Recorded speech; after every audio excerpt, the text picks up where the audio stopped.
Mari lihat sama-sama dalam Injil Yohanes pasal yang ke-15 ayat yang pertama mulai.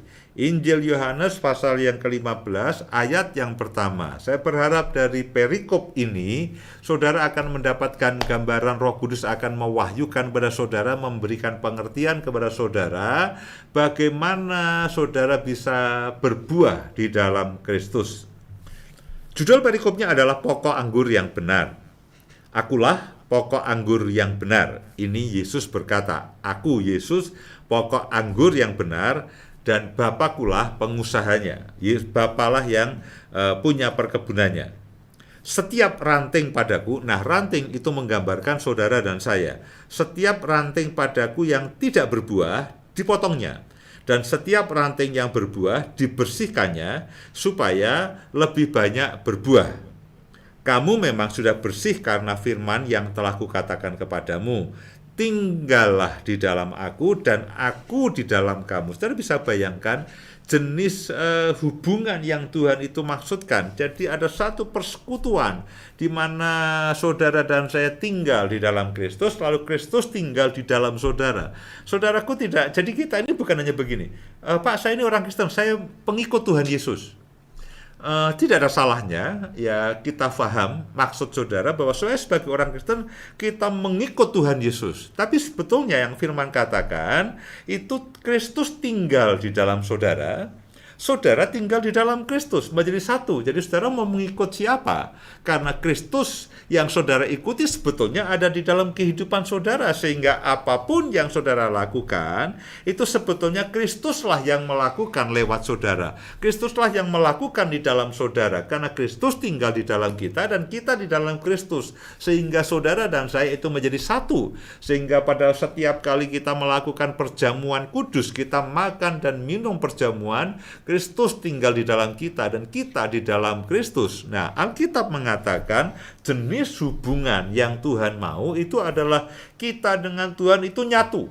Ya, tinggallah di dalam aku dan aku di dalam kamu, menjadi satu sekutu. Menjadi satu sekutu.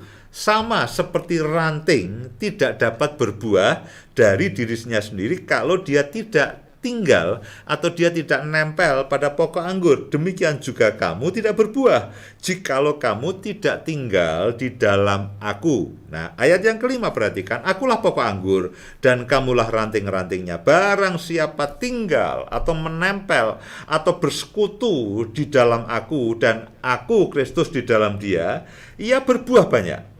Sebab di luar aku kamu tidak dapat berbuat apa-apa. Jadi sekali lagi yang pertama adalah saudara perhatikan jenis hubungan. Saya berharap bahwa kita, oh Pak saya ini agamanya Kristen, saya ini penganut agama Kristen, saya ini pengikut Tuhan Yesus. Oke, itu tidak ada salahnya, tapi bukan sepenuh kebenaran.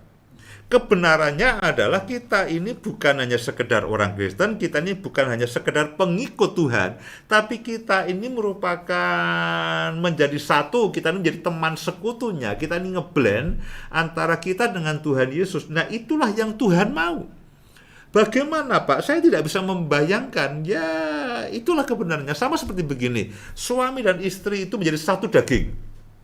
Ya, suami dan istri itu menjadi satu daging. Ya, ketika saya dan Bu Indah menikah diberkati oleh Tuhan, kita menjadi satu daging. Ada banyak pria, ada banyak wanita, tapi saya dan Bu Indah ini dalam hubungan suami istri, kita yang diberkati Tuhan, kita ini menjadi satu daging.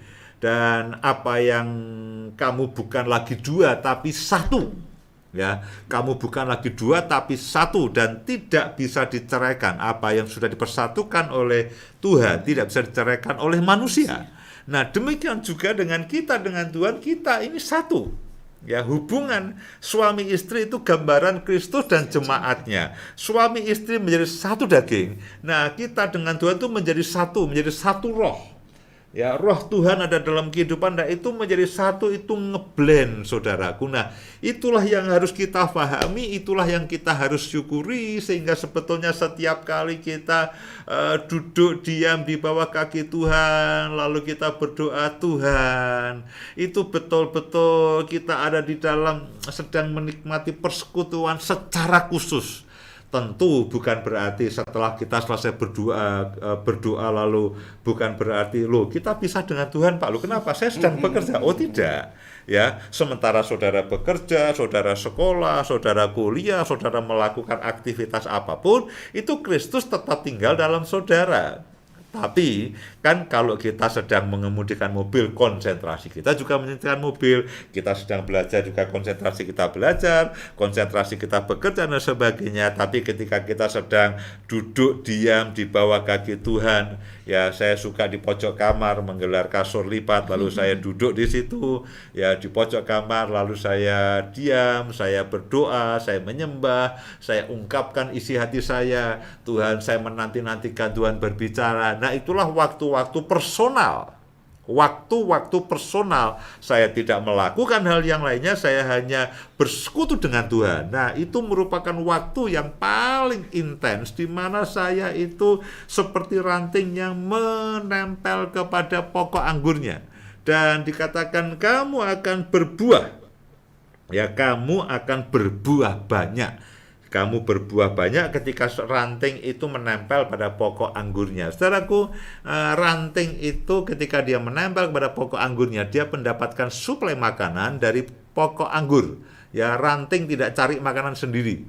Yang cari makanan adalah akar yang ada di pangkal pokok anggur, mencari makanan, lalu dikirim lewat pokok anggur, lalu ranting. Lalu ranting itu menerima semua yang pokok anggur itu miliki. Ranting itu menerima semua yang pokok anggur miliki. Artinya apa? Ketika saudara bersekutu dengan Tuhan, bersekutu dengan Bapa, bersekutu dengan Roh Kudus, semua yang Tuhan punya, semua yang Tuhan miliki, itu juga mengalir dalam kehidupan saudara. Seperti ranting anggur, lalu pada akhirnya mengeluarkan buah anggur.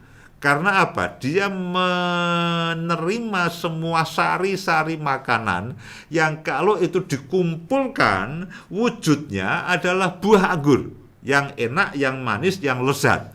Nah, demikian juga dengan hidup saudara dan saya. Ketika saudara bersekutu dengan Tuhan, saudara akan menerima semua yang Yesus miliki.